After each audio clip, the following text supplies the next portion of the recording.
देवसुतं देवं कंसचाणूरमर्दनं देवकी परमानन्दं कृष्णं वन्दे जगद्गुरु। गुरुर्ब्रह्मा गुरुर्विष्णु गुरुर्देवो महेश्वर गुरुर्साक्षात् परब्रह्म तस्मै श्री गुरुवे नमः। नारायणं नमस्कृत्यं नरं चैव नरोत्तमं देवीं सरस्वती व्यासं ततो जयमुदीरयेत् ततो जयमुदीरयेत्। जय भगवान।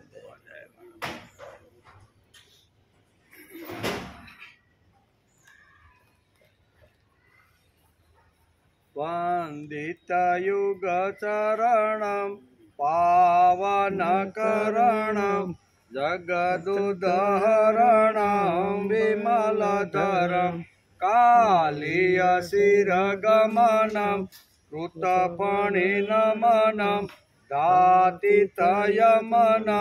मृदुतरं वल्लभदुःखहरणं निर्मलचरणम् अशरणशरणं मुक्तिकरं भजनन्दकुमारं सर्वसुखसारं तत्त्वविचारं ब्रह्मपरम्। वन्दितयुगचरणं पावनकरणं जगदुदहरणं विमलधरं कालीयशिरगमनं। જેમના બંને ચરણ ભક્તો દ્વારા વંદન કરાય છે, જે સર્વને પવિત્ર કરે છે અને જગતનો ઉદ્ધાર કરવાવાળા છે, વિમલતાને ધારણ કરવાવાળા, કાલિય નાગના મસ્તક પર નૃત્ય કરવાવાળા, જેની શેષનાગ સ્તુતિ કરે છે, કાલિય એટલે કે કાલ યવનના ઘાતક અને અતિ કોમળ, પ્રિયજનોના શોકને હરનાર અને જેમના નિર્મલ ચરણો છે તેવા, પ્રિયજનોના શોકને હરનાર નિર્મળ ચરણોવાળા, જેમનું ચરણ નથી તેમને શરણ આપનાર અને મોક્ષ આપનાર એવા સર્વ સુખોના સારભૂત પરબ્રહ્મ સ્વરૂપ ભગવાન શ્રી કૃષ્ણને નંદકુમારના પુત્ર સમજીને ભજો એમ વલ્લભાચાર્ય આ સ્તોત્રમાં કહે. આજે શ્રીમદ ભાગવત શરૂ થઈ અને 249મો દિવસ. શનિવારે આપણે 10મા સ્કંદના 89 અધ્યાયને નમસ્કાર કર્યા. એમાં કઈ વાત હતી તો કે સરસ્વતી નદીના કિનારે બધા જ ઋષિઓ અહીંયા બ્રહ્મસત્ર માટે બધા ભેગા થયા હતા. બ્રહ્મસત્ર માટે ભેગા થયા એટલે થોડોક વાદ વિવાદ શરૂ થયો. વાદ વિવાદમાં વાત કઈ હતી કે બ્રહ્મા, વિષ્ણુ અને મહેશ આ 3 દેવતાઓ છે. એ 3 દેવતાઓમાં શ્રેષ્ઠ દેવતાઓ કયા? આવો અંદરો અંદર એકાબીજા ઋષિમુનિઓ ગણગણાટ કરવા લાગ્યા ભાઈ. કોઈ કે શંકર શ્રેષ્ઠ, કોઈ કે આવી રીતના બ્રહ્મા શ્રેષ્ઠ, કોઈ કે વિષ્ણુ શ્રેષ્ઠ. બરાબર. આવો જ્યારે વાદ વિવાદ શરૂ થયો ત્યારે ભૃગુ ઋષિને આ બધાએ સાથે મળીને કીધું, તમે જ આ 3 દેવની પરીક્ષા કરો અને પરીક્ષા કરી અને તમે પાછો જવાબ આપો. એમ કરીને આ ભૃગુ ઋષિ પ્રથમ પોતાના પિતા બ્રહ્માજી પાસે જાય છે. પિતા હોવાના નાતે ખરેખર એને નમસ્કાર પ્રથમ કરવો જોઈએ, પણ એને ક્રોધ આવે છે કે નહીં, મારા પિતા થોડા ખીજવાય છે કે કેમ, એના માટે એણે નમસ્કાર પણ કર્યા નહીં. એને 2 હાથ જોડી અને નમન પણ કર્યું નહીં. બ્રહ્માજી એકદમ ખીજાઈ ગયા, મારવા માટે તૈયાર થઈ ગયા. મારા પુત્રના નાતે તે મને નમસ્કાર ન કર્યો, મારો આદર ન કર્યો, એમ કરીને મારવા માટે તૈયાર થઈ ગયા. તો બીજો વિચાર એને એ આવ્યો કે મારો પુત્ર છે એટલે પુત્રને મારે મરાય નહીં. એમ કરીને અહીંયા ત્યાંથી પરીક્ષા લઈ અને સીધા ભગવાન શિવજી પાસે ગયા. શિવજી પાસે ગયા એટલે શિવજીને પણ આવી રીતના શિવજી કે મારો ભાઈ આવે છે એટલે સામેથી શિવજીએ હાથ લંબાવીને આલિંગન આપવા માટે શિવજીએ પ્રયત્ન કર્યો. પણ ભૃગુ વિચાર કરે છે કે આની મારે પરીક્ષા લેવાની છે કે હું એને આલિંગન ન આપું તો એ મારા ઉપર શું આવી રીતનું કરે છે. તેથી ભૃગુ ઋષિએ એને પોતાના હાથ ન લંબાવ્યા, આલિંગન પણ આપ્યું નહીં અને આ શંકર ભગવાનના હાથ પાછા ગયા એટલે ભગવાન શિવજી એકદમ ક્રોધમાં આવી ગયા. હાથમાં ત્રિશૂળ લઈ અને ભૃગુને મારવા માટે તૈયાર થયા. પાર્વતીજીએ વચ્ચે રહી અને એને બચાવી લીધા. ત્યાંથી ગયા વિષ્ણુ લોકમાં અને વિષ્ણુ લોકમાં ભગવાન અહીંયા નારાયણ અત્યારે લક્ષ્મીના શું કહેવાય લક્ષ્મીના ખોળાની અંદર માથું રાખીને આરામ કરતા રહેલા છે. અહીંયા ભૃગુ ઋષિએ જોયું કે પોતાના પત્નીના ખોળામાં વિષ્ણુ ભગવાન આવી રીતના આરામ કરે છે એટલે જાતા વેદ કંઈ જ ન પૂછતા એના વક્ષસ્થળ ઉપર એને એક પાટું, આપણી ભાષામાં કેવું હોય તો શું કહેવાય, પાટું એક જબરજસ્ત મારે છે. ભગવાન વિચાર કરવા લાગ્યા કે આવા બ્રાહ્મણ, આવા પવિત્ર બ્રાહ્મણ મારે ત્યાં આવ્યા છે. એકદમ પથારીમાંથી ઊભા થઈ ગયા, બે હાથ જોડીને નમસ્કાર કરીને કહે છે કે તમે આવવાના હતા એ મારું ધ્યાન રહ્યું નહીં, તમે નહોતા એટલે હું થોડાક આ સંસારની અંદર પત્ની સાથે થોડોક આરામની અંદર હતો. હવે તમે આટલે દૂરથી આવ્યા છો, નમસ્કાર કરે છે, બેસવા માટે આસન આપે છે, ખૂબ દૂરને એનું સારામાં સારી રીતે સ્વાગત કરે છે. નકર છાતી ઉપર કોઈ જો લાત મારે ને તો માણસનો ક્રોધ આસમાને ચડી જાય. ન ક્રોધ કર્યો, ન આવી રીતની કંઈ પણ વાત કર્યા વગર એનું સારી રીતે એનો આવી રીતનું સ્વાગત કરે છે અને કહે છે કે તમે તમારા જેવા પવિત્ર બ્રાહ્મણો અમારા આંગણે આવી અને અમારું ઘર તો પવિત્ર કર્યું, અમારું આંગણું તો પવિત્ર કર્યું, પણ તમારા પગલાં જ્યાં જ્યાં કરે છે ને એ અમારું અત્યારે વિષ્ણુ લોક પણ પવિત્ર થઈ ગયો. આટલું મોટું ભગવાન વિષ્ણુ એને લાત મારવા છતાંય આટલી બધી વાત અહીંયા ભૃગુ ઋષિને કરે છે. ભૃગુ ઋષિ પાછા સરસ્વતી નદીના કિનારે આવી અને આ ત્રણે ત્રણ વાત કીધી કે બોલો, આપણી અંદર વાદ વિવાદ હાલતો હતો કે આ ત્રણ દેવ આપણા છે, એ ત્રણ દેવમાં મોટા દેવ કયા, આટલું મેં અનુભવ કર્યું છે. તમે બધા હવે સાથે મળીને વિચાર કરો કે મોટા દેવ કોને ગણવા, બરોબર ને? અને પછી બધા સમજી ગયા કે વિષ્ણુ જ બધા કરતાં શ્રેષ્ઠ અને મોટા દેવ છે. ક્રોધ કરવા માટે ઘણો પ્રયત્ન કર્યો પણ ક્રોધ આવ્યો નહીં, બરોબર? એટલે આ બધી વાતો જોઈ. પછી બીજા પ્રસંગની અંદર આપણે જોયું કે દ્વારકાની અંદર ભગવાન કૃષ્ણ સારી રીતે પોતાનો સાંસારિક બધો વ્યવહાર કરે છે. બ્રાહ્મણને ત્યાં 9 દીકરાઓ થાય છે અને એક પણ દીકરો જીવતો રહેતો નથી. એટલે એ બાળકને લઈને ભગવાન કૃષ્ણની હવેલીમાં આવી અને ભગવાન માટે કટુ શબ્દ બોલે છે. ઘણા ન કહેવાના શબ્દો આ બ્રાહ્મણ કહે છે કે તમારે જ લીધે મારે ત્યાં 9 બાળક થયા, એક પણ બાળક જન્મતાની સાથે જ મરી જાય છે, એટલે તમારા જ કારણે આ બધું થતું રહેલું છે. આ બધું કે 10મું બાળક જન્મ્યું એ વખતે અર્જુન ત્યાં હાજર હતો. અર્જુન વિચાર કરે છે કે દ્વારકાની અંદર એવી રીતના કોઈ નથી કે આ બાળકને આવી રીતનું જીવિત રાખી શકે. બ્રાહ્મણને શું કહે છે, બ્રાહ્મણને આશ્વાસન આપીને કહે છે કે જાઓ, હવે પછીના તમારા જે બાળકો થશે ને એ હું બધાને જીવિત રાખીશ, અને જીવિત જો ન રાખું ને તો હું અગ્નિમાં પ્રવેશ કરીને મારા દેહને ખલાસ કરી નાખી. બ્રાહ્મણ આવી રીતનું આશ્વાસન લઈને ઘેરે આવે છે. 10મું બાળક થવાની તૈયારી હોય છે. અર્જુન વિચાર કરે છે કે જે જગ્યાથી યમદેવ આવતા હોય છે ને એ જ બધા દરવાજા હું આ બ્રાહ્મણની જે પ્રસૂતિ ઘર છે ને એની બાજુ એવો બાણોથી સરસ મજાનું કરી દઉં ને કોઈ અંદર પ્રવેશ કરી શકે નહીં. પણ 10મું બાળક પણ મૃત્યુ પામી ગયું, બરાબર? આવું કરવા છતાં એમ.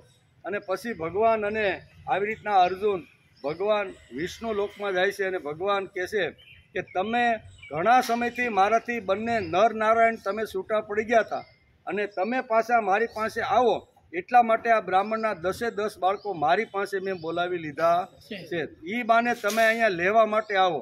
અને ભગવાન લેવા માટે અર્જુનની સાથે ગયા અને 10 બાળકોને લઈ અને અહીંયા બ્રાહ્મણને આપે છે. અહીંયા સુધી આપણે શું કહેવાય શનિવારે આટલા પ્રસંગ આપણે જોયા. આજે આપણે 90મો અધ્યાય સ્કંદ 10 અને અધ્યાય 90માં. 90માં એટલે આપણો જે 10મો જે સ્કંદ છે ને એનો 90મો છેલ્લો અધ્યાય છે. એનો આજે આપણે વિચાર કરવાનો છે. કઈ કઈ વાતો છે તો કે 90મા અધ્યાયમાં ભગવાન શ્રી કૃષ્ણના લીલા વિહારનું વર્ણન, કે આખા જે કુટુંબ છે, પરિવાર છે, બાળકો છે, પટરાણીઓ છે, એ બધા કેટલા હળી મળીને રહે છે. ઘર કોને કહેવાય, આદર્શ કુટુંબ કોને કહેવાય, ધન્ય ગૃહસ્થાશ્રમ કોને કહેવાય, આ બધી જ વાતો આ અધ્યાયમાં ભાગવતકાર વેદવ્યાસે ભગવાનનું સુંદર મજાનું ગૃહસ્થાશ્રમ અથવા આવી રીતનું ઘર અથવા આવી રીતના દાંપત્ય જીવન જોઈને ભાગવતકારે સુંદર મજાનો આ આખો અધ્યાય લખ્યો છે. એનો આજે આપણે વિચાર કરવાનો છે. ટીપા પડે આમાં.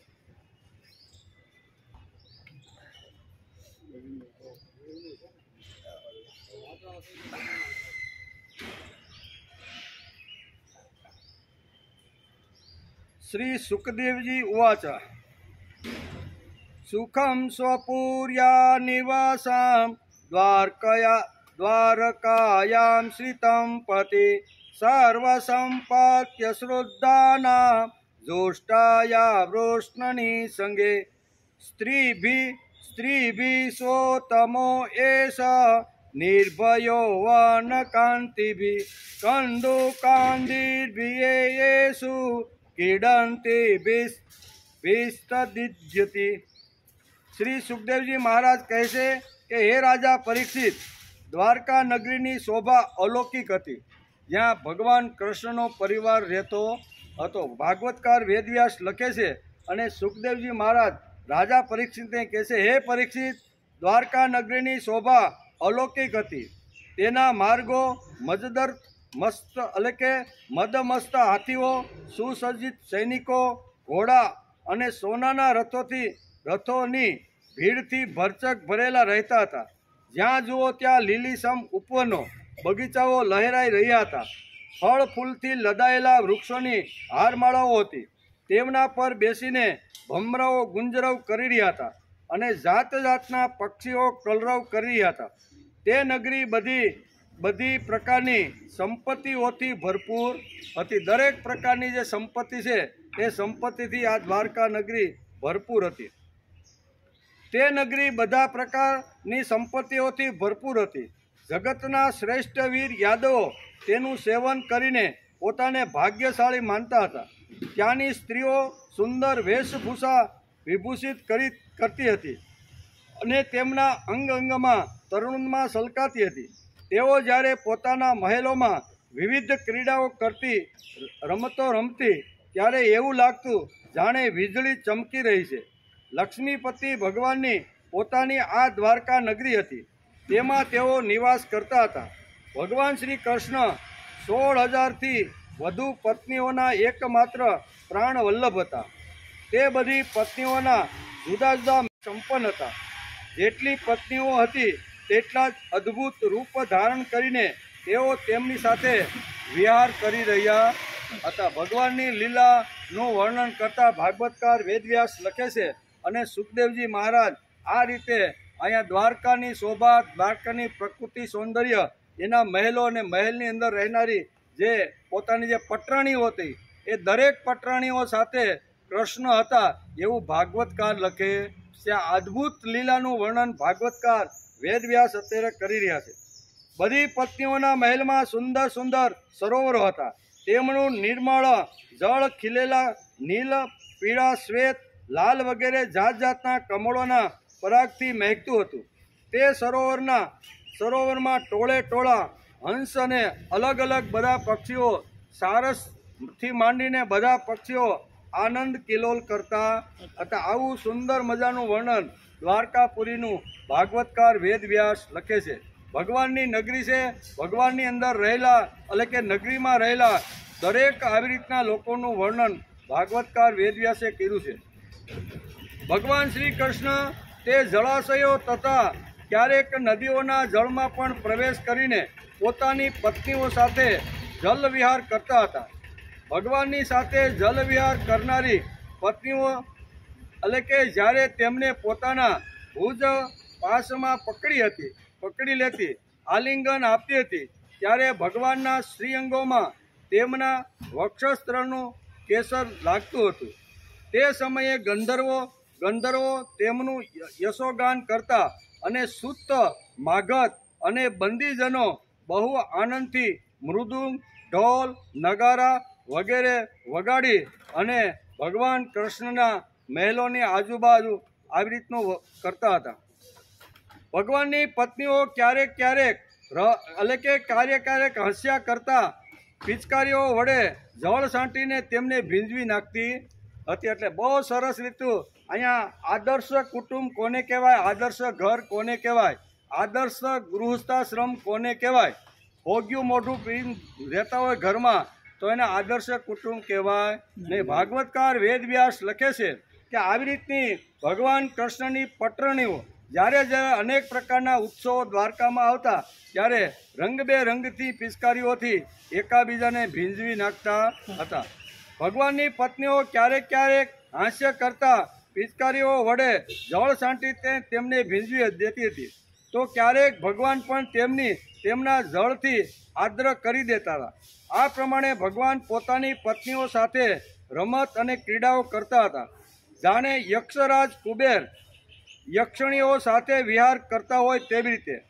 તે સમયે વસ્ત્રો પલળી જતા હતા અને તેમના મોટા મોટા આંબોડામાં ગૂંથેલા ફૂલો પણ વેરવિખેર થઈ જતા હતા. તેઓ તેમને ભીંજવતા પિચકારી છીનવી લેતા માટે તેમની પાસે પહોંચી જતી અને એ બહાને તેમનું આલિંગન પણ કરી લેતી. તેમના સ્પર્શથી તેમની પત્નીઓના હૃદયમાં પ્રેમભાવની અભિવૃત્તિ થતી હતી, જેથી તેમનું મુખકમળ ખીલી ઉઠતું. ત્યારે તેઓ વધારે સુંદર દેખાતી હતી. સમયે ભગવાન શ્રી કૃષ્ણની વનમાળા તે રાણીઓના વક્ષસ્થળ પર લગાડેલા કેસરના રંગથી રંગાઈ જતી. વિહારમાં અત્યંત મગ્ન થઈ જવાના કારણે વાંકડિયા વાળની લટો ઉન્મુખ ભાવથી લહેરાતી હતી. તેઓ પોતાની રાણીઓને વારંવાર ભીંજવી દેતા અને રાણીઓ તેમને તરબોળ કરી દેતી. ભગવાન શ્રી કૃષ્ણ તેમની સાથે એ રીતે વિહાર કરતા જાણે કોઈ ગજરાજ આથણીઓની સાથે ક્રીડા કરતો હોય. ભગવાન શ્રી કૃષ્ણ અને તેમની પત્નીઓ ક્રીડા કર્યા પછી પોતપોતાના વસ્ત્રો આભૂષણો ઉતારીને નર્તકીઓને આપી દેતા હતા. જેમની આજીવિકા માત્ર ગાવું અને આવી રીતનું નૃત્ય કરવું એવું જે પોતાનું આખું જીવન એના જ ઉપર નિર્ભર હતું, એને બધાને આવી રીતના આભૂષણો આપી દેતા હતા. હે રાજા પરીક્ષિત, ભગવાન આ રીતે તેમની સાથે વિહાર કરતા હતા ત્યારે તેમની ગતિ, ભાષણ, અવલોકન, મંદ હાસ્ય, વિનોદભર્યા વચનો તથા આલિંગનોથી સ્ત્રીઓની બુદ્ધિ હરાઈ જતી. હે રાજા પરીક્ષિત, રાણીઓના જીવન સર્વસ્વ તેમના એકમાત્ર હૃદયેશ્વર ભગવાન શ્રી કૃષ્ણ જ હતા. તે કમલનયન શ્યામ સુંદરના ચિંતનમાં એટલી મગ્ન રહેતી હતી કે કેટલીક વાર સુધી જળની જેમ ચૂપ થઈ જતી હતી. ભગવાન જ્યારે યાદ આવે અથવા ભગવાનનું ચરિત્ર જ્યારે આ રાણીઓને જ્યારે યાદ આવતું હતું ને ત્યારે એટલી બધી એમાં મગ્ન થઈ જતી હતી કે ઘણીવાર જળની જેમ જ ભગવાન કૃષ્ણની સામે એકી ટસે એકી જ નજરે જોઈ રહેતી હતી. ક્યારેક તો ભગવાન શ્રી કૃષ્ણની ઉપસ્થિતિમાં તેમના ઉન્માદને કારણે તેમના વિરહનો અનુભવ કરવા લાગતી હતી અને ન જાણે શું કહેવા લાગતી હતી તે હું તમને કઈ રીતે સંભળાવું એમ રાજા પરીક્ષિતને સુખદેવજી મહારાજ કહે છે. એમાં એક રાણીએ કીધું. થોડીક રાણીઓએ ભગવાન પ્રત્યે કેવી રીતની વાત કરી એનો થોડોક વિચાર કરતા કહે છે કે રાણી કહેતી, હું કહેતી, અલી ઓ ટીટોડી, હવે તો બહુ રાત થઈ ગઈ છે. સંસારમાં બધી બાજુ શૂન્યતા છવાઈ ગઈ છે. જો અત્યારે સ્વયં ભગવાન પોતાનું અખંડ જ્ઞાન છુપાવીને સૂઈ ગયા છે અને તને નિંદ્રા નથી આવતી?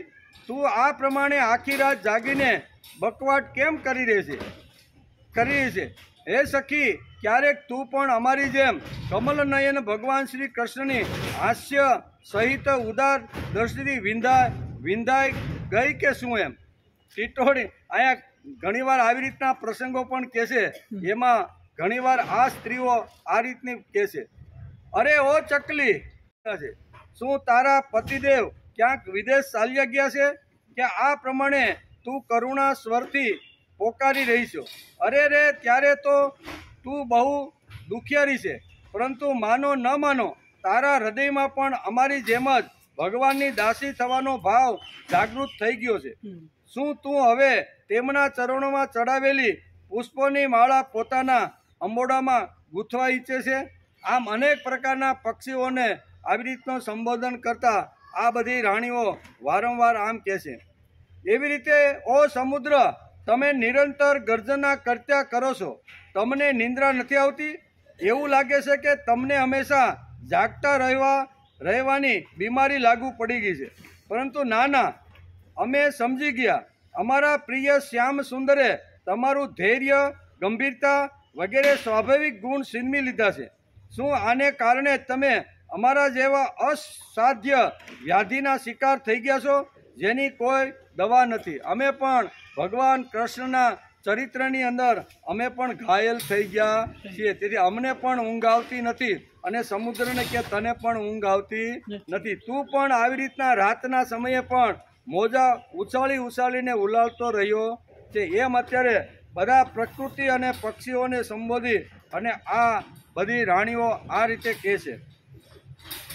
ચંદ્રદેવને કહેતા રાણીઓ કહે છે કે તમને બહુ મોટો ક્ષયરોગ લાગુ થયો છે, તેથી તમે આટલા ક્ષીણ થઈ ગયા છો. અરે રામ રામ રામ, હવે તમે તમારા કિરણોથી અંધારું પણ દૂર કરી શકતા નથી. શું અમારી જેમ અમારા ક્ષય શ્યામ સુંદરની મીઠી મીઠી રહસ્યની વાતો ભૂલી જવાના લીધે તમારી બોલતી બંધ થઈ ગઈ છે? શું તેની ચિંતામાં તમે મૌન થઈ ગયા છો? આમ ચંદ્રને સંબોધીને રાણીઓ આ રીતે કહે છે. ઓ મલયાચલ વાયુ, અમે તમારું શું બગાડ્યું છે જેથી તું શ્રી કૃષ્ણના કટાક્ષોથી વિંધાયેલા અમારા હૃદયમાં કામદેવને પ્રગટ કરી રહ્યો છે? અરે શું તું નથી જાણતો, ભગવાનની કામણગારી દ્રષ્ટિથી અમારા હૃદય તો પહેલેથી જ વિંધાઈ ગયા છે. અરે મેઘ, તારા શરીરનું સૌંદર્ય તો અમારા પ્રિયતમ જેવું છે. ખરેખર તમે યાદવ શ્રેષ્ઠ ભગવાનના પ્રિય છો, તેથી જ તમો અમારી જેમ પ્રેમ પાસથી બંધાઈને તેમનું તમે ધ્યાન કરો છો. તેથી તો વારંવાર તેમનું સ્મરણ કરીને અમારી જેમ ઘનશ્યામ સાથે સંબંધ બાંધો. એ ઘરે બેઠા પીડાને વહેરવા જેવું છે. ઓ કોયલ, તારો કંઠ બહુ મધુર છે, મીઠું મીઠું બોલવાવાળા. અમારા પ્રાણપ્રિયની જેમ તું પણ મધુર વાણીથી બોલે છે, પરંતુ તારા અવાજમાં અમૃત ઘોળ્યું છે, જે પ્રિયતમાના વિરહથી મરી ગયેલા પ્રેમીઓને જીવતદાન દેનારું છે. તું જ કહે, અત્યારે અમે તારું શું પ્રિય કરીએ? આમ અનેક પક્ષીઓ અને આવી રીતના પ્રકૃતિને આ બધી રાણીઓ આવી રીતના સંબોધન કરે છે. હે પ્રિય પર્વત, તમે તો બહુ ઉદાર વિચારના છો.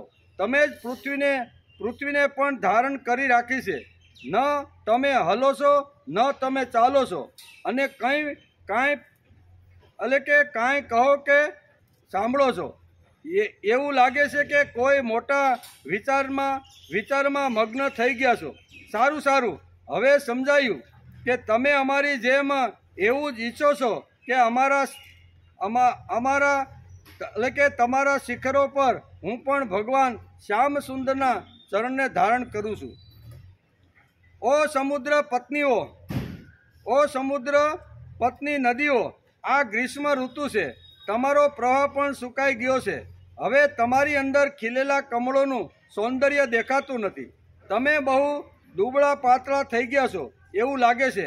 જેમ અમે અમારા પ્રિયતમ શ્યામ સુંદરની પ્રેમ દ્રષ્ટિ ન પામીને અમારું હૃદય હારી બેઠા છીએ અને ખૂબ જ અમે દુબળી પાતળી થઈ ગઈ છીએ, તેમ તમે પણ મેઘો દ્વારા પોતાના પ્રિયતમ સમુદ્રને મળી ન શકવાના કારણે વિરહમાં તમે પણ દુબળી પાતળી થઈ ગયું છો. એમ અત્યારે સમુદ્રમાં જતી રહેલી જે નદીઓ છે એ નદીઓને સંબોધી અને આ બધી રાણીઓ આ પ્રમાણે વાત કરે છે. ઓ હંસ, આવ ભલે આવ્યો, તારું સ્વાગત છે. આસન ઉપર બેસ, લે દૂધ પી.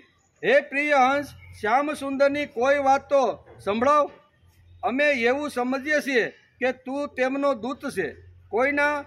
કોઈના વશમાં ન થનારું શ્યામ સુંદર સકુશલ તો છે ને? અરે ભાઈ, તેમની મિત્રતા તો બહુ જ અસ્થિર છે, ક્ષણભંગુર છે. એક વાત તો કહે, તેમણે અમને કહ્યું હતું કે તમે જ અમારી પરમ પ્રીતમા છો. શું આ વાત હવે તમને યાદ છે? જા, અમે તારી વિનંતી પ્રાર્થના નહીં સાંભળીએ.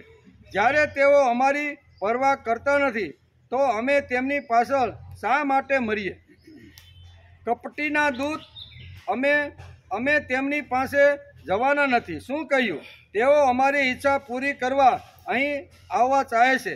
અચ્છા, તો તેમને તો અહીં બોલાવી લાવ, અમારી સાથે વાત કરાવજે. પરંતુ ક્યાંક લક્ષ્મીને સાથે નહીં લઈ આવતો.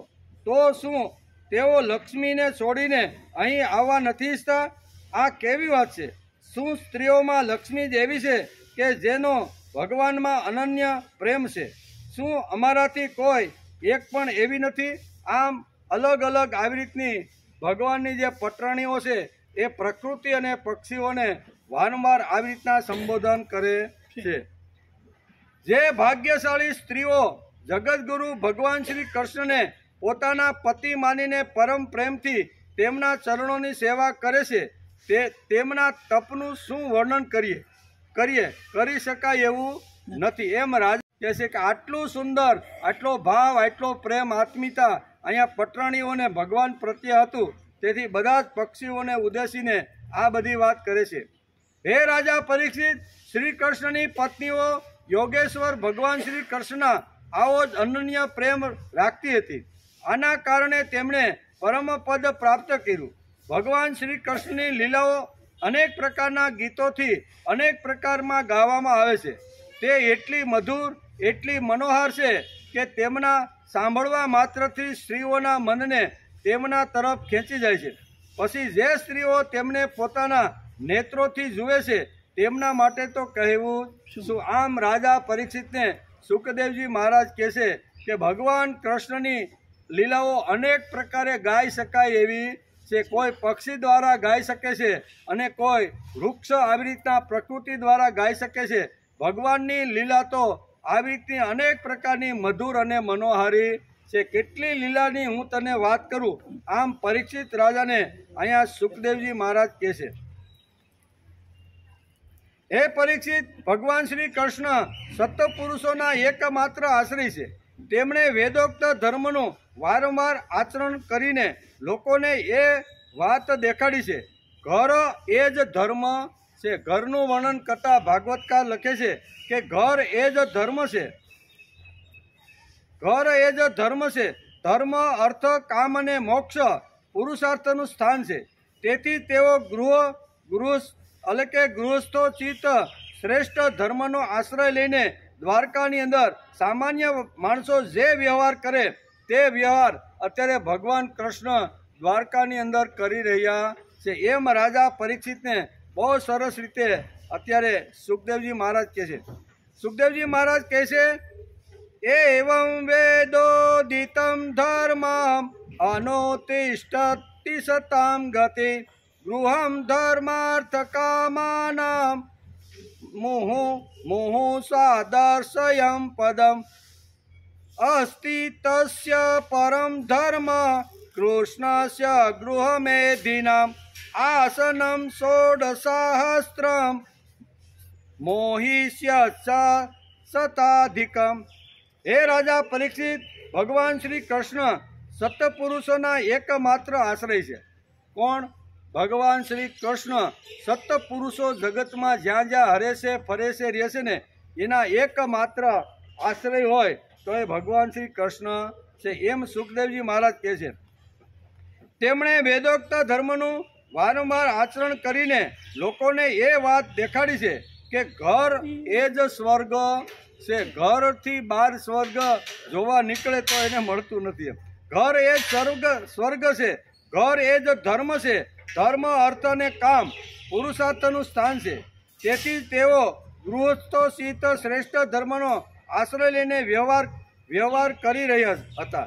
હે રાજા પરીક્ષિત, હું તમને કહી ચૂક્યો છું કે તેમની 16,108 રાણીઓ આ ગૃહ એટલે કે ઘરની અંદર રહી અને કેટલો આનંદ કિલોલ કરે છે એનું સુંદર મજાનું વર્ણન મેં તમને બધું અત્યાર સુધીમાં સંભળાવી દીધું. આને સંસાર કહેવાય, આને પરિવાર કહેવાય, આને ધન્ય ગૃહસ્થાશ્રમ કહેવાય. જે કૃષ્ણ વગર ગોપીઓને કેટલો વિરહ થાય છે એનું વર્ણન ભાગવતકારે લખ્યું છે.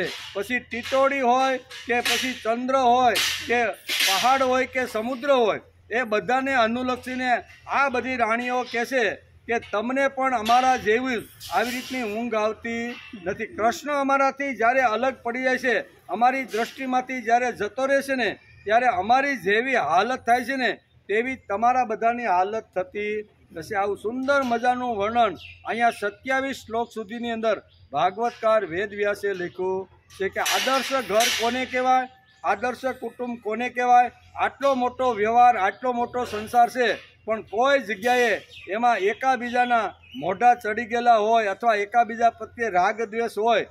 આજે ઘરની અંદર 5-7 લોકો રહેતા હોય ને તો પણ ઘણીવાર ઘણી મોટી અગવડતાઓ ઊભી થતી હોય છે. તો આટલી મોટી રાણીઓ, આટલા મોટા મહેલ, એના પાછા બધાને 10-10 બાળકો, વિચાર કરો ને, બરાબર ને. 8 પટરાણી એટલે 8 દાન 80 તો બાળકો થાય. હવે એ બાળકોને પાછા બાળકો થવા માંડ્યા ને, અનિરુદ્ધથી શરૂઆત કરી અને આવી રીતના બાળકો પણ થઈ જાય. એટલે કેટલો પૌત્ર અને પુત્રનો કેટલો મોટો પટરાણીઓ સાથે ભગવાન કૃષ્ણનો આવી રીતનો ગૃહસ્થાશ્રમ હશે. પણ ભાગવતકાર વેદવ્યાસ કહે છે કે આટલો મોટો ગૃહસ્થાશ્રમ હોવા છતાં એમાં કોઈ જગ્યાએ તિરાડ પડેલી દેખાતી નથી. ક્યાંય કોઈ એકાબીજાની આવી રીતનો રાગ હોય, દ્વેષ હોય, એકાબીજા પ્રત્યે આવી રીતના હોય એવું કોઈ જગ્યાએ અહીં ભાગવતકારે અહીંયા 27 શ્લોકની અંદર કોઈ જગ્યાએ દર્શાવ્યું નથી. એટલે કે તેથી જ તેઓ ગૃહસ્થ ચિત્ત શ્રેષ્ઠ ધર્મનો આશ્રય લઈને વ્યવહાર કરી રહ્યા છે. પુત્રો, પટલાણીઓ અને આવી રીતના એનું પાલન પોષણ કરે છે. ઘર એટલે ફક્ત 4 દિવાલો વચ્ચેનો ઓરડાઓ કે જેમાં લક્ઝરિયસ સાધનો હોય, શું તેને ઘર કહેવાય? ઘરનું અહીં બહુ ભાગવતકારે બહુ સરસની વ્યાખ્યા આપી. ઘર એટલે શું છે તો કે ઘર એટલે માનો 500 કે 1000 વાળમાં સરસ મજાનો બંગલો હોય અને બધી લક્ઝરિયસ મોટા હાઈફાઈ સાધનો બધા મૂક્યા હોય અને 4 દિવાલની અંદર 5-7 જે લોકો રહેતા હોય. આટલો મોટો પરિવાર, આટલી મોટી પટરાણીઓ, એના પૌત્ર અને એના પુત્રો સાથે રહી અને આખા અહીંયા દ્વારકાપુરીમાં બધા હસતા રમતા કિલોલ કરતા રહેલા છે. અહીંયા ભાગવતકાર આદર્શ ગૃહસ્થાશ્રમ ભગવાન કૃષ્ણનો કેવો હતો અને આદર્શ ગૃહચિત્ત સ્વીકારી અને ભગવાને કેવો વ્યવહાર કર્યો છે એનું સુંદર મજાનું વર્ણન ભાગવતકારે અહીંયા 10મા સ્કંદના 90મા અધ્યાયમાં સુંદર રીતે વર્ણવ્યું છે. ઘર એટલે કાળજી, કદર અને આદર, સંબંધ, સંભાવ અને સમજણ, આને જ ઘર કહેવામાં આવે છે. 4 દિવાલની વચ્ચે જ્યાં એકાબીજાની કાળજી લેવાતી હોય, એકાબીજા નાનું મોટું કામ કરીને આવે તો એની કદર થતી હોય, બરાબર. વડીલોનો જે ઘરમાં આદર થતો હોય, બરાબર. સંબંધથી બધા પિતા પુત્ર, પતિ પત્ની, દેરાણી જેઠાણીના સંબંધથી બધા જોડાયેલા હોય, સમભાવ હોય અને બધાની અંદર પાકી સમજણ હોય. જે પ્રમાણે પુત્ર હોય તો પુત્રની સમજણ હોય કે મા અને બાપ એ મારા ભગવાન છે. આવી સમજણ જેની અંદર હોય અને એ સમજણ ઉચિત રહેવાનો જે પ્રયત્ન કરતા હોય એને શાસ્ત્રકારો અહીં ભાગવતકાર ઘર કહે છે. ઘરની અંદર આવી રીતના ઝગમગતા મોટા પ્રકારના સાધનો મૂકી દીધા, બરાબર. લક્ઝરિયસ સાધનો જેને આપણે કહીએ છીએ બધા મૂકી દીધા હોય, પણ એકાબીજાની સાથે ભાવ ન હોય, પ્રેમ ન હોય, બોલવાનો વ્યવહાર ન હોય અને બોલે તો એકાબીજાની વાત ગમતી ન હોય, પણ ભલે પછી લક્ઝરિયસ બંગલામાં જો રહેતા હોય તો એને ઘર કહેવાય. ને ઘર કોને કહેવાય તો ઘરની અંદર આ બધી વાતો આવે છે. કાળજી હોય, એકાબીજાની કાળજી લેવાતી હોય, એકાબીજાની કદર થતી હોય, વડીલોનો આદર થતો હોય, જ્યાં સંબંધ, સમભાવ અને સમજણ નિર્માણ થતી હોય એને ઘર કહેવામાં આવે છે. ઘરમાં નાનો મોટો પરિવાર હોય. પરિવાર એટલે પ્રેમ, હૂંફ અને આત્મીયતા. પરિવાર કોને કહેવાય? પ્રેમ, હૂંફ અને આત્મીયતા, પોષણ, સહકાર્ય અને અનુશાસન જે ચાર દિવાલની વચ્ચે આ જો થતું હોય તો એને ઘર માનવું જોઈએ. નકર મકાન છે એમ, મકાનમાં ને ઘરમાં ઘણો બધો ફરક છે એમ કે. તેથી જ વેદવ્યાસે ભાગવતના 10મા સ્કંદના 90મા અધ્યાયમાં શ્લોકમાં લખ્યું છે કે ઘર જ ધર્મ અર્થ અને કામ પુરુષાર્થનું સાધન છે. તેથી કૃષ્ણ ભગવાનનો ગૃહસ્થોચિત શ્રેષ્ઠ અહીંયા ગૃહસ્થાશ્રમનું સુંદર મજાનું વર્ણન કર્યું છે. ગૃહસ્થાશ્રમ સ્વીકારીને ભગવાન શ્રી કૃષ્ણ એટલે કે પટરાણીઓ અને બાળકો સાથે શ્રેષ્ઠ ગૃહસ્થાશ્રમ કેવો કર્યો છે વેદવ્યાસે આ લખ્યું છે. આજે સમાજમાં આપણે ભગવાન કરતાં મોટા થયા અને ગૃહ ઘર સંસારનો ત્યાગ કરીને ભગવા વસ્ત્ર ધારણ કરીને આપણે પણ ભગવાનના બાપ થવા માટે નીકળ્યા છીએ. ભગવાન હોવા છતાં આટલો સુંદર મજાનો એણે ગૃહસ્થાશ્રમ કર્યો, બરોબર ને? તો એનું અનુસરણ ન કરતા, એના શું કહેવાય વિચારો ન પકડતા, મનમાં આવે એવી રીતના લોકો આજે સમાજની અંદર મોટા થવાનો પ્રયત્ન કરે છે. ગૃહસ્થાશ્રમ એટલે યજ્ઞીય કાર્ય દ્વારા પ્રભુનું પૂજન. યજ્ઞીય કાર્યમાં ઘરનો સમસ્ત પરિવાર આવી જાય છે. યજ્ઞીય કાર્ય દ્વારા અહીં કહે છે પ્રભુની પૂજા કરવાની છે. યજ્ઞીય એટલે 2 કરતાં વધારે, એમાં પતિ પત્ની હોય, પુત્ર બાપ હોય, સાસુ વહુ હોય, દેરાણી જેઠાણી હોય, બરાબર? આ બધો મળીને એક સુંદર મજાર પરિવાર થાય છે અને એ પરિવારમાં બધા સાથે મળી અને ભગવાનની જે પૂજા કરે છે એને યજ્ઞીય કાર્ય કહેવામાં આવે છે. તેથી અહીં કહે છે ગૃહસ્થાશ્રમ એટલે યજ્ઞીય કાર્ય દ્વારા પ્રભુનું પૂજન. યજ્ઞીય કાર્યમાં ઘરનો સમસ્ત પરિવાર આવી જાય છે. તેથી જ પાંડુરંગ શાસ્ત્રીએ પરિવારમાં ઘરમાં સંસ્કારો ટકે, યજ્ઞીય કાર્ય દ્વારા પ્રભુની પૂજા થાય તે માટે સાયં પ્રાર્થનામાં પિતા સંસ્કાર આપે અને પુત્ર એ સંસ્કારનો ગ્રહણ કરે. તેથી સુક્તિઓ પણ ઘરની અંદર ગવાતી રહેલી છે. વેદોક્ત શ્રુતિ, વેદોના જે સિદ્ધાંતો છે એ ગુજરાતીમાં સરળ ભાષામાં લખી અને વેદોક્ત શ્રુતિનું પારણ થાય છે. કુટુંબમાં સમાજમાં એક્યવાળા દેવી ગૃહસ્થાશ્રમો થાય અને ઋષિમુનિઓની ઈચ્છા છે અને ભગવાનના આશીર્વાદ આપણી જોડે છે. પ્રભુ આનંદ રૂપે આપ મારા ઘર વિશે વસજો. પ્રભુ નાનકડું ઘર મારું, તારું જ સદા મંદિર હોય. આવું ભલે નાનકડું ઘર હોય, 12x35નું હોય, પણ ભગવાન આ મારું નાનકડું ઘર છે એમાં તમે આવીને વસજો. પ્રભુ નાનકડું ઘર મારું, સદાય તારું મંદિર હોય. ઘરને મંદિર બનાવવાનો પ્રયત્ન કરવો જોઈએ. ભગવાન કૃષ્ણ મોટા ગૃહસ્થી હતા, મોટો સંસાર હતો, તેથી એટલી મોટી રાણીઓ પોત્રને સંભાળતા હતા. આપણે પણ નાનું ઘર હોય તો એની અંદર પણ આપણે 2-5નો પરિવાર હોય તો એને સંભાળવાનો પ્રયત્ન કરવો જોઈએ, એમ ભાગવતકાર કહે છે. ઘરમાં, પરિવારમાં, ગૃહસ્થાશ્રમમાં સ્ત્રીનું સમર્પણ અને પુરુષનું કર્તૃત્વ બંને મળીને સંસાર થાય છે. એક હાથે કદી તાળી પડે નહીં. તાળી પાડવા માટે પણ 2 હાથ જોઈએ. તેથી પુરુષનું કર્તૃત્વ અને સ્ત્રીનું સમર્પણ, જે 18, 20, 22 વર્ષ સુધી પિતાને ત્યાં નાનાની મોટી થઈ ખુલ્લા ઘરની અંદર કોઈ પણ બંધન વગર ઘરમાં આમ તેમ ફરતી રહેલી અને એ જ્યારે પરણીને જ્યારે સાસરે જાય છે ત્યારે એને બંધન આવી જાય છે. એને સંપૂર્ણ સમર્પણ કરી દીધું છે કે અત્યાર સુધી મારા મા બાપે મને નાનાની મોટી કરી, પણ હવે હું જે ઘરમાં આવી છું ને એ જ મારું સર્વસ્વ છે.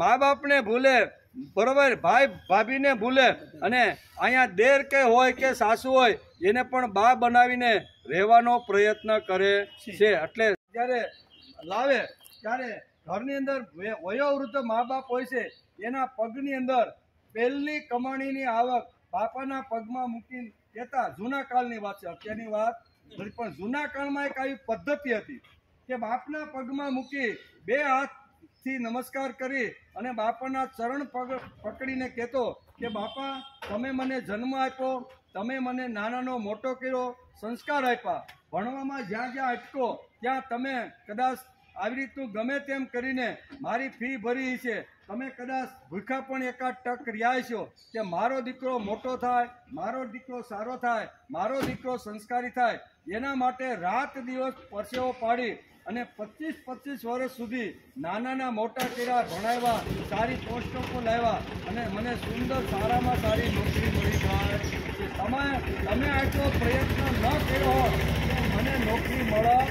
ને આમ કરી અને મારો પ્રથમ જે પગાર આવ્યો છે ને એ તમારી કૃપાનો પ્રસાદ છે. તમારી કૃપા વગર હું આ સ્ટેજ ઉપર પહોંચી શકું નહીં. તેથી બાપા તમે આ પૈસાને સંભાળો. આમ કરીને બાપાના પગની પાસે પહેલો નોકરીમાંથી આવેલા 50,000 રૂપિયાનું મંડળ બાપના પગમાં મૂકે. તો હવે તમારે સાથે મળીને કરવાનો છે. આ પૈસાની મને જરૂર નથી. હવે તો અમારે બહુ જરૂરિયાત શું હોય, વર્ષમાં 1-2 જોડી કપડાં, 1-2 જોડી બૂટ કે ચપ્પલ, બીજું અમારે કાંઈ જોતું નથી. એટલે આ પૈસા હવે હું સંભાળવાનો નથી. આ તારી બાને આપી દે. એમ કરીને બાપા પૈસા લેવા માટે તૈયાર નથી. બા પાસે જઈને બા ને કહેશે કે બા, પહેલો પગાર તમે મને ઉછેર્યો, સંસ્કાર આપ્યો, મોટા કર્યો, તેથી આ પહેલો પગાર તમારા ચરણે ધરું છું. એ કે તારા બાપાને, તો કે બાપાએ ના પાડી કે આ વ્યવહાર હવે મારે કરવાનો નથી તારી બાને. એટલે બા કહેશે કે હવે તું પરણી ગયો છો, ઘરની ગૃહિણી લક્ષ્મી આપણા ઘરમાં પાવન પગલાં માંડીને આપણા ઘરને જેને પવિત્ર કર્યું છે, વ્યવહાર તમારે બેએ કરવાનો છે. મારે પણ પૈસાની જરૂર નથી. જ્યારે મને જરૂર પડશે ને ત્યારે 5-25 રૂપિયા તારી પાસેથી જરૂરિયાત હશે તો હું માગી લઈશ. મારે આટલો મોટો વ્યવહાર હવે સંભાળવો નથી. મારે તો ભક્તિ કરી અને જ્યાં જવાનું છે એની તૈયારી કરવાની છે. બા પણ સ્વીકારતી નથી, બાપા પણ સ્વીકારતા નથી. અને બા કહેશે કે તારી પત્ની જે પરણીને આવી છે ને, બાપ પણ ઉઠાવતો નથી, મા પણ ઉઠાવતી નથી, અને આવી રીતની ઘરની પત્ની છે એ પણ ઉઠાવતી નથી. છોકરો વિચાર કરે છે કે આ 3માંથી એકે આ પૈસા લીધા નહીં. કોઈ આવી રીતનું સંભાળવા માટે તૈયાર નથી. ત્યારે ફરીથી એ જ પૈસા લઈ અને બાપના ચરણે કહેશે કે બાપા, પત્ની અને બા બંને સ્વીકારો માટે તમે સ્વીકારો. ત્યારે બાપ કહેશે કે મારે પણ જોઈતા નથી. પણ આપણા ઘરમાં એક ભગવાનનું નાનું દેવઘર છે ને, ભગવાનનું ઘર છે નાનું, બરોબર, ત્યાં આપણે બધા બેસીએ અને ભગવાનના ચરણની અંદર તું આ પૈસા મૂકી દે. જેને કાંઈ જોતા હશે ને, કોઈને શાકભાજી લેવા જોતા હશે, કોઈને પેટ્રોલ પુરવા જોતા હશે, કોઈને કપડાની ખરીદ, તો જેને જેટલા જોઈને એટલા બધા સ્વતંત્ર રીતે આમાંથી રહ્યા. આવું સુંદર મજાનું ઘર હતું. દ્વારકાની અંદર પણ વેદવ્યાસ લખે છે કે ભગવાન કૃષ્ણનો જે આખો ગૃહસ્થાશ્રમ છે ને એ આ પ્રમાણે ચાલતો હતો. કોઈ આવી રીતના પછી કોઈને ડર પણ ન હોય કે આમાંથી કોઈ વધારે લઈને ગમે ત્યાં આડાવડા નાખી દેશે. એટલે ભગવાનના મંદિરની અંદર આ બધો પૈસો મૂકવામાં આવતો. આ જૂના કાળ આ સંસ્કાર ક્યાંથી મળે તો કે કુટુંબમાંથી મળે. આ સંસ્કાર ક્યાંથી મળે તો કે ઘરમાંથી મળે. આ સંસ્કાર કોઈ બહારથી મળતા નથી. બહાર જો આપણે સંસ્કાર લેવા જઈએ ને તો ઘણીવાર ઊંધી જગ્યાએ આપણે ચડાવી દેતા હોય. તેથી કુટુંબ આવી રીતનું ઘર છે ને એ મંદિર થવું જોઈએ. તેથી ઘરનું સુંદર મજાનું વર્ણન કરતા વેદવ્યાસ લખે છે કે હે રાજા પરીક્ષિત, ભગવાન શ્રી કૃષ્ણ સત્પુરુષોના એકમાત્ર આશ્રય છે.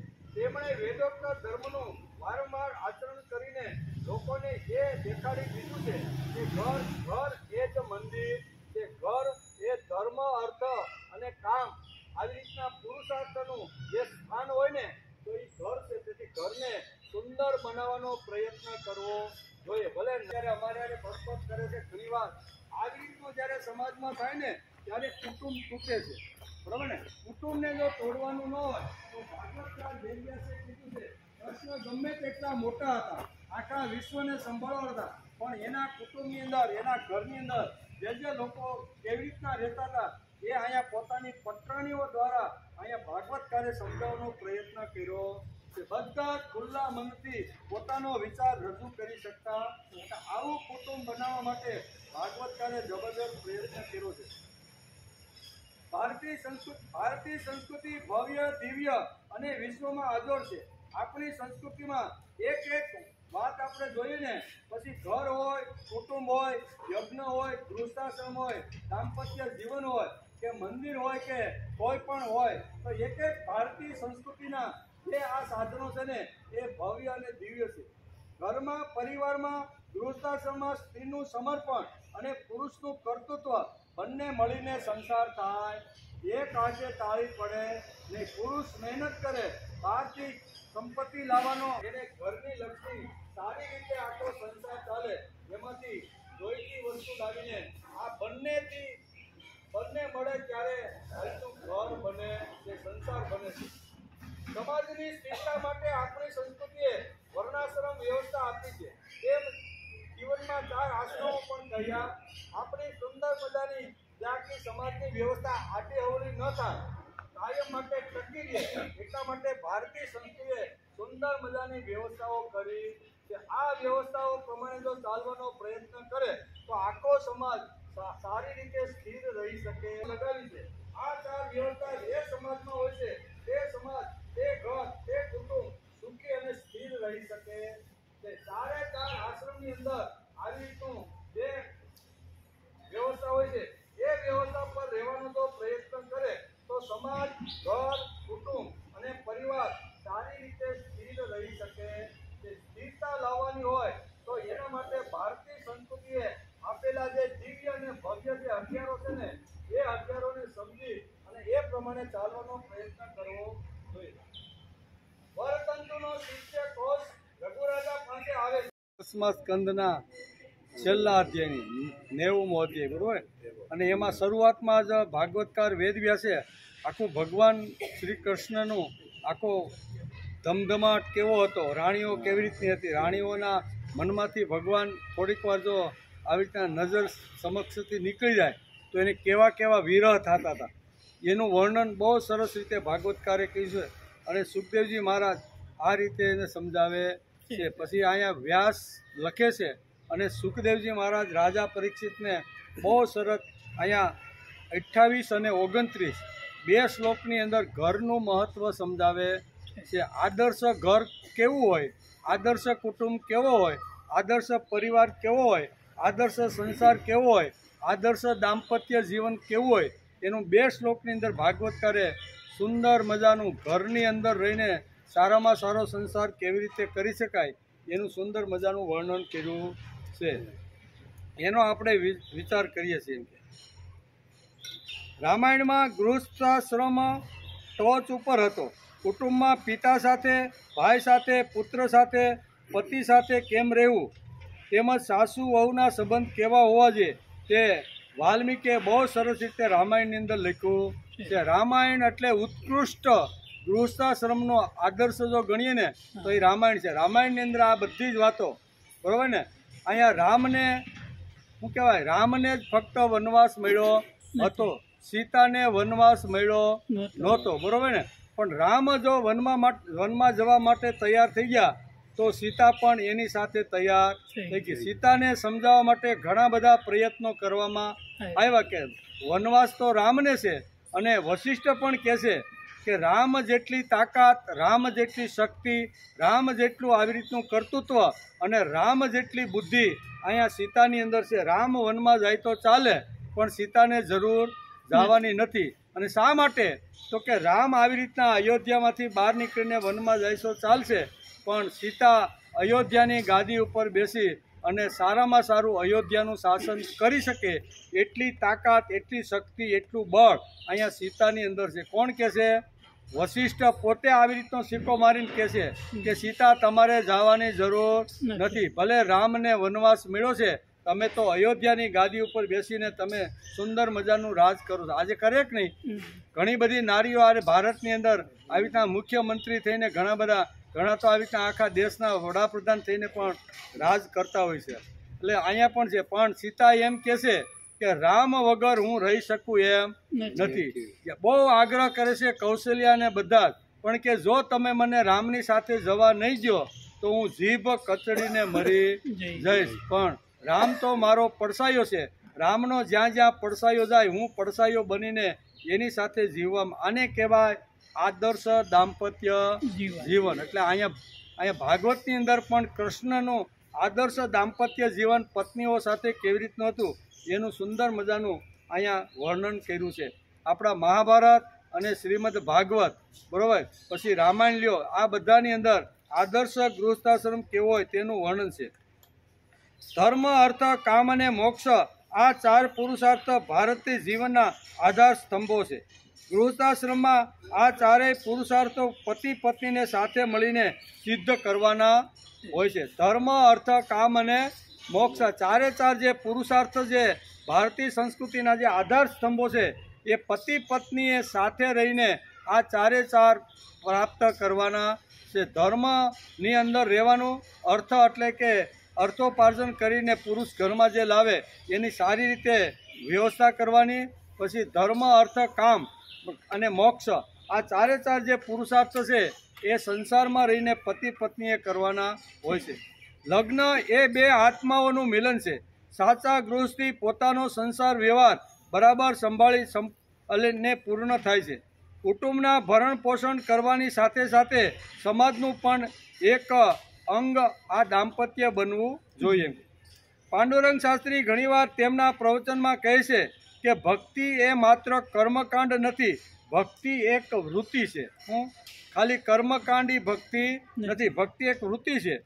ભગવાન સાથેનો સંબંધ સમજાવવાનો તેમજ પ્રત્યેક કૃતિમાં ભગવાનના સ્પર્શની અનુભૂતિ લેવાય તે ખરી ભક્તિ છે.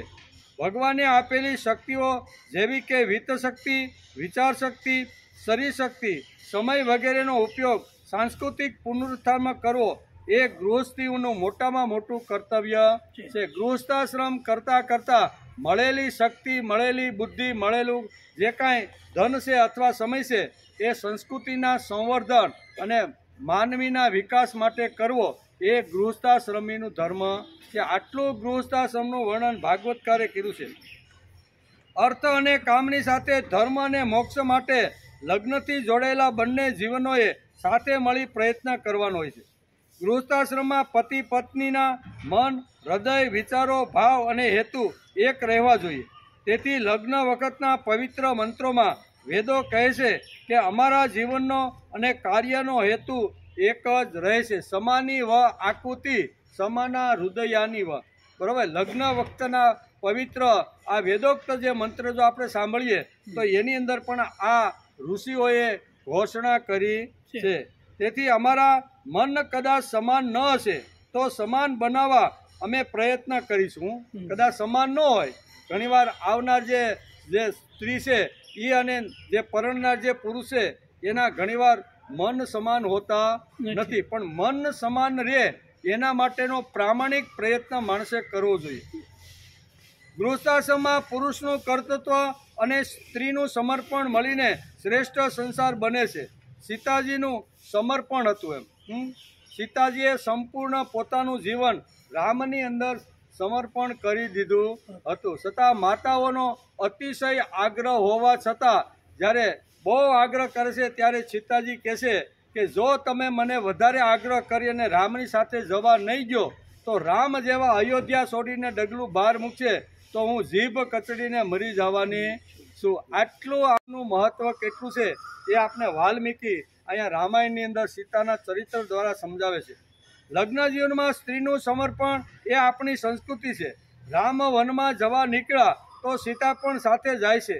હરિચંદ્ર મહેલ છોડી અને જ્યારે નીકળે છે ત્યારે તારામતી અને રોહિતદાસ બધા એક સાથે અહીંના ઘર છોડીને ચાલ્યા જાય છે. રાજા હરિચંદ્રને અહીંયા વિશ્વામિત્રે સ્વપ્નમાં જે કાંઈ માગ્યું અને હરિચંદ્રે સ્વપ્નમાં વિશ્વામિત્રને કીધું કે આજથી મારું રાજ્ય હું તને અર્પણ કરું છું. આમ કરી અને સવારે જોયું તો કે આ સપનું હતું, પણ સપનામાં આપેલું વચન પણ જૂના કાળની અંદર પાળનાર આ જગતની અંદર આ ધરતીની ઉપર આવા મહાપુરુષો થઈ ગયા છે. આપણે જાગૃત અવસ્થામાં આપેલું વચન પણ ઘણીવાર આપણે પોપ કરી દેતા હોય છે. ઘણીવાર આપણે જ્યારે ધંધો કરતા હોય, બિઝનેસ કરતા હોય, બરાબર ને, અને એકાદા પ્લોટની સાથે આપણે લેતી દેતી થઈને આવી રીતની હુથ્થી પણ અપાઈ ગઈ હોય છે કે ભાઈ આજે હું તને હુથ્થી આપું છું, આપણા પ્લોટનું નક્કી, અઠવાડિયામાં તારું પેમેન્ટ પાકું. એમ કરીને છૂટા પડે છે અને ઘેરે આવી અને ઘેરે વેચનાર એ વિચાર કરે છે કે મેં તો આ 5000માં સસ્તો આપી દીધો. દીકરાને વાત કરે છે કે શું કરવાનું? એ કે બાનું તો મેં લઈ લીધું છે, પણ કાંઈ વાંધો નહીં, આવતીકાલે તમે એને કહેજો કે મારો દીકરો ના પાડે છે. આવું થાય કે ન થાય?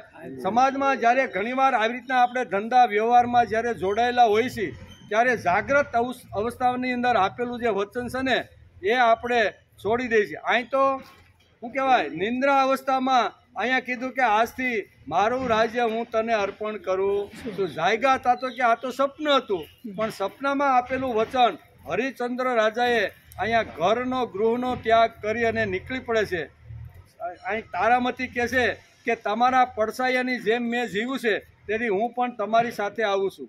અહીંયા નાનો એવો રોહિતદાસ કહે છે કે હું તમારો પુત્ર છું, જ્યાં પિતા અને માતા હોય ત્યાં જ મારું સ્થાન હોય છે. એણે કોઈ કોર્ટમાં કેસ કર્યો નહીં. આ બાપાની પ્રોપર્ટી છે, બાપા ગમે તેને આપી દે તો હું બાપાનું છે એમ કે એમ કરીને અહીંયા શું કહેવાય, રોહિતદાસ કોર્ટમાં ગયો નથી. જ્યાં મારા બાપા, જ્યાં મારી માં અને જ્યાં મારા પિતાએ પોતાની વચન પાલન માટે આટલો મોટો ત્યાગ કર્યો હોય તો હું ત્યાં જાઉં. આને કહેવાય ખરો ગૃહસ્થાશ્રમ, આને કહેવાય આદર્શ કુટુંબ, બરાબર ને?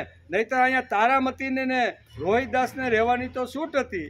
એને વૈભવશાળી બંગલો પણ કદાચ આવી રીતનો મળત, બરાબર, પણ જંગલમાં જવાનું અને એટલું જ નહીં, કાશીની બજારની અંદર જાહેરમાં આટલો મોટો ઠાઠમાઠ ચક્રવર્તી જે રાજા હતો ને, એ સામાન્ય હાથમાં તબકડું લઈ અને પોતાની જાતને વેચવા માટે તૈયાર થઈ ગયો છે. આ કાંઈ વાર્તાના રૂપમાં સાંભળી ત્યારે થોડુંક લાગે, પણ પ્રત્યક્ષ જ્યારે આપણે એક શાહ છોડવાની વાત આવે, બે ગોદડા છોડવાની વાત આવે, ભાગ પાડતા હોય ને દીકરાઓના, ત્યારે ખબર પડે કે આ કેટલો હરિચંદ્ર છે ને કેટલું.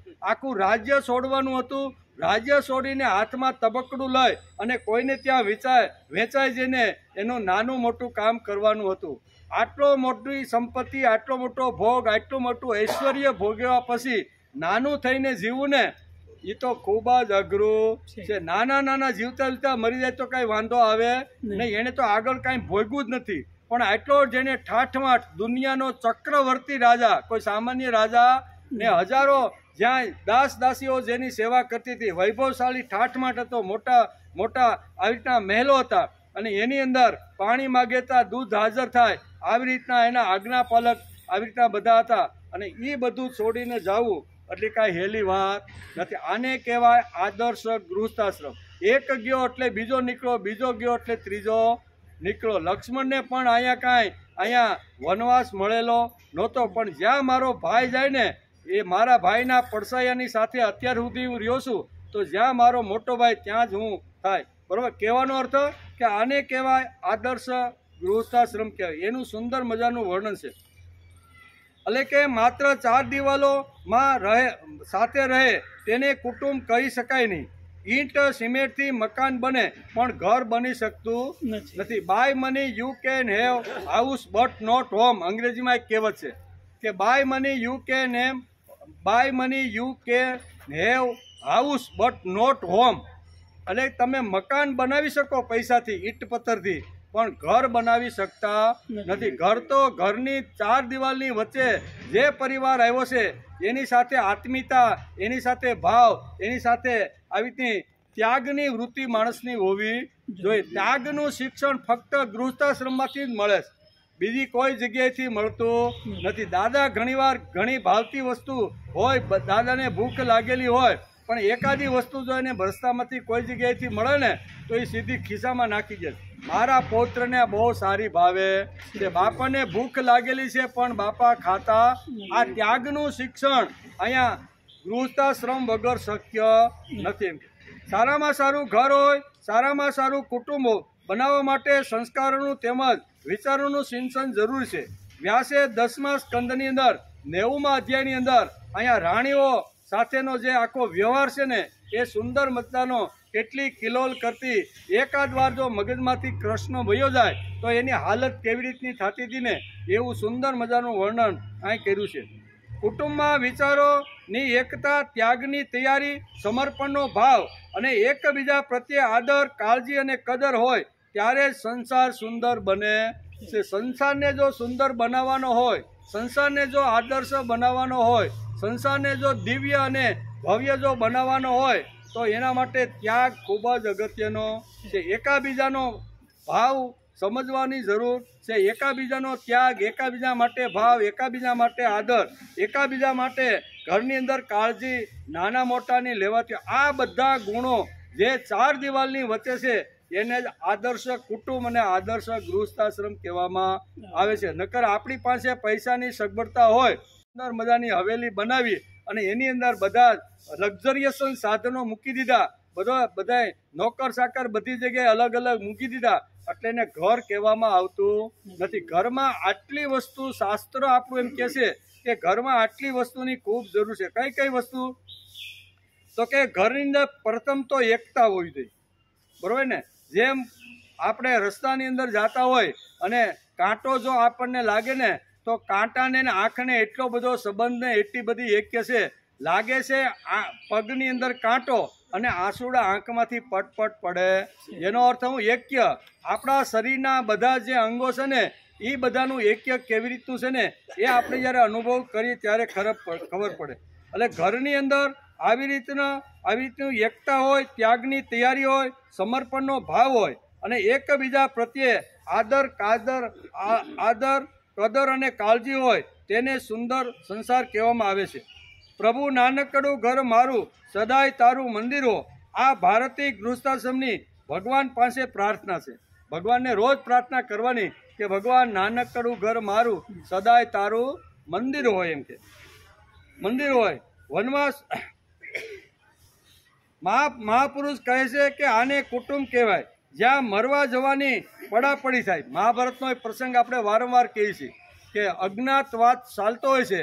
એક બ્રાહ્મણની ઘેરે પાંડવો ઉતરા હોય છે, બરોબર, અને એ ગામની એક એવી રીતની વ્યવસ્થા હોય છે કે બકાસુર રોજ આવીને કેટલાય માણસોને મારી અને આવી રીતનો ભગાવી જાય છે.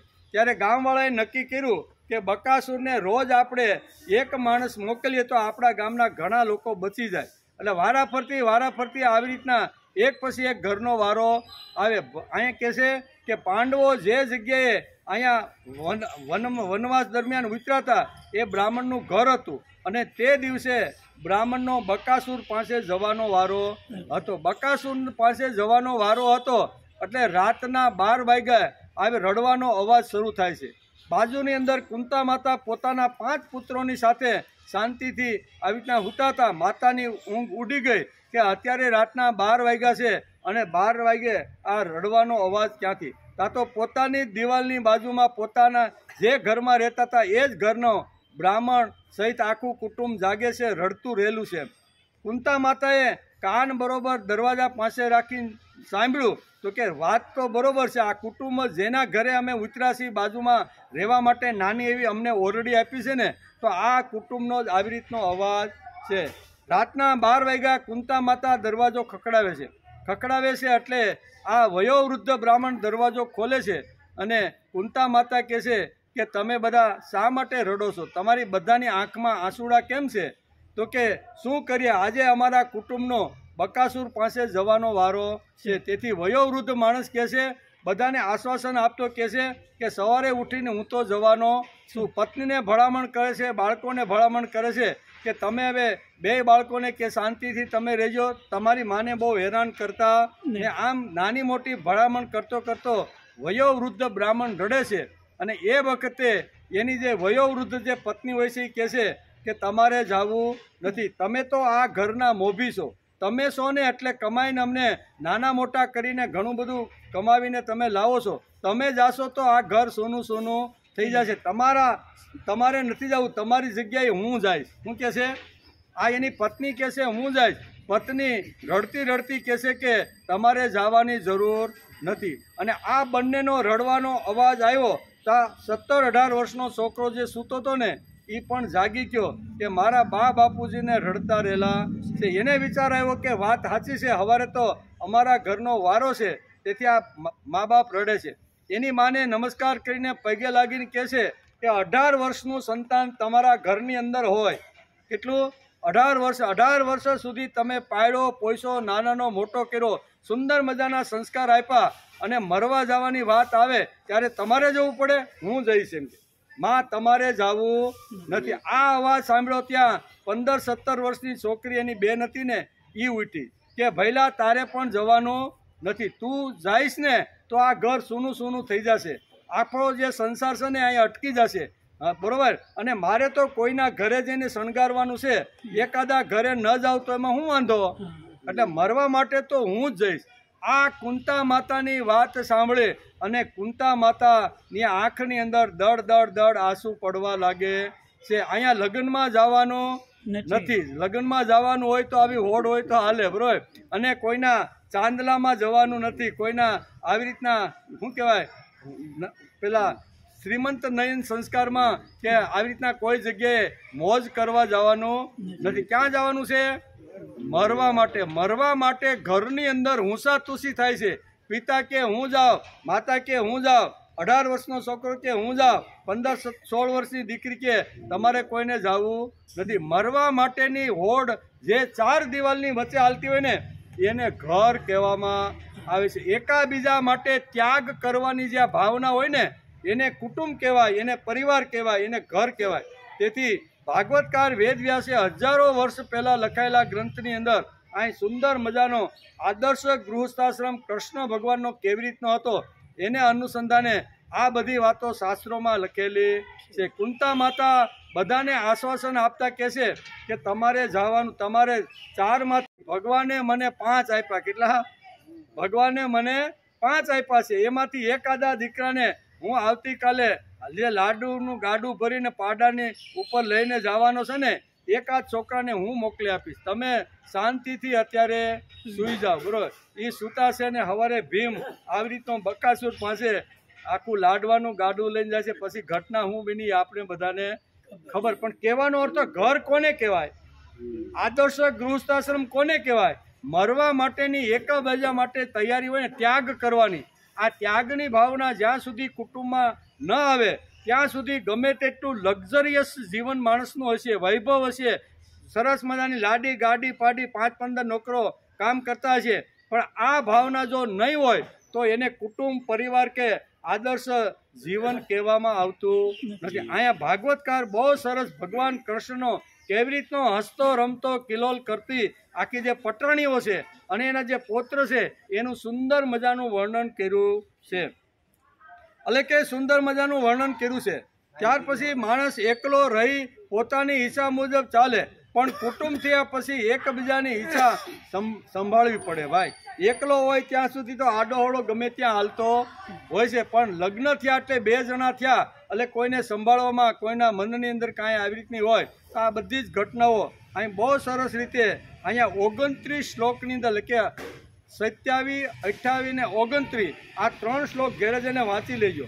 એમાં ઘર કોને કહેવાય? ધર્મ, અર્થ, કામ અને મોક્ષ. આ ઘરની અંદરથી મળતી રહેલી 4 વાતો છે. તેથી ઘરનું મહત્વ ભાગવતકારે સુંદર મજાનું વધાર્યું છે. અને આદર્શ કુટુંબ કેને કહેવાય એ મહાભારતની અંદર અહીંયા વેદવ્યાસે લખી અને કુંતાના ચરિત્ર અને વનવાસ દરમિયાનની ઘટના આવી રીતની સમજાવી છે. પણ આપણી પાસે સમય થોડોક ઓછો છે.